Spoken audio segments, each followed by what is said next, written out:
A finals de setembre del 1859, un figuerenc, Narcís Montoriol, presentava un invent revolucionari que havia de permetre a l'home navegar per sota el mar. Era l'Ictineu, el primer submarí tripulat de la història. Avui, més de 150 anys després, una empresa catalana pretén reeditar l'èxit i està treballant en la creació del primer submarí de l'Estat amb finalitats científiques. En honor a l'invent de Montoriol es dirà Ictineu 3. Els seus predecessors van ser pioners i l'Ictineu 3 no volia ser menys. També havia de ser un peix nou, que això és el que significa el nom Ictineu. Aquest submarí és l'estrena per un equip d'enginyers totalment nou en aquest camp, que es va proposar construir el submergible més modern. Un projecte ambiciós en què la inexperiència els ha jugat a favor. Quan ens hem trobat amb coses que no estaven solucionades o que la solució tenia més de 20 anys, hem dit, bueno, aquí podem fer un gran pas i ens hem posat a dissenyar totes aquestes solucions nosaltres. També l'enfocament des d'un equip que no porta fent submarins molt temps, que de fet no en portàvem gens, doncs hem fet un enfocament nou a moltíssimes coses i hem fet moltes solucions, algunes de les quals ens han dit, però això es podia fer? Doncs sí, però nosaltres no sabíem que els altres no ho podien fer.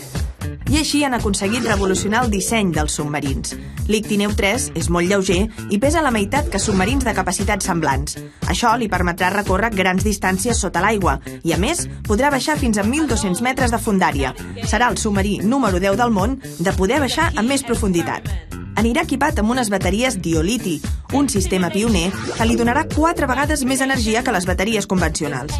També han dissenyat exclusivament per a ell un controlador de motors únic. Tecnologies noves que, de fet, ja han mirat amb bons ulls des de França i els Estats Units per aplicar-les a d'altres sectors. En aquest nou submarí, tot s'ha mirat al mil·límetre perquè pilotar-lo sigui molt senzill i res no perjudiqui una visió òptima dels tripulants a través d'aquesta immensa cúpula. El submarí el pilotem des d'això. Qualsevol dels 3 tripulants pot agafar el comandament aquest i fer funcionar el submarí. Però fem una feina molt delicada i necessitem que el motor vagi una miqueta, tingui una rampa diferent, doncs ho controlem per aquí.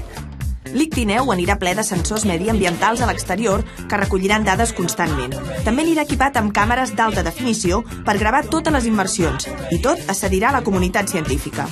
Encara els falta aconseguir part del pressupost per poder-ne acabar la construcció, però preveuen que l'Ictineu 3 ja pugui tocar aigua per primera vegada aquesta primavera.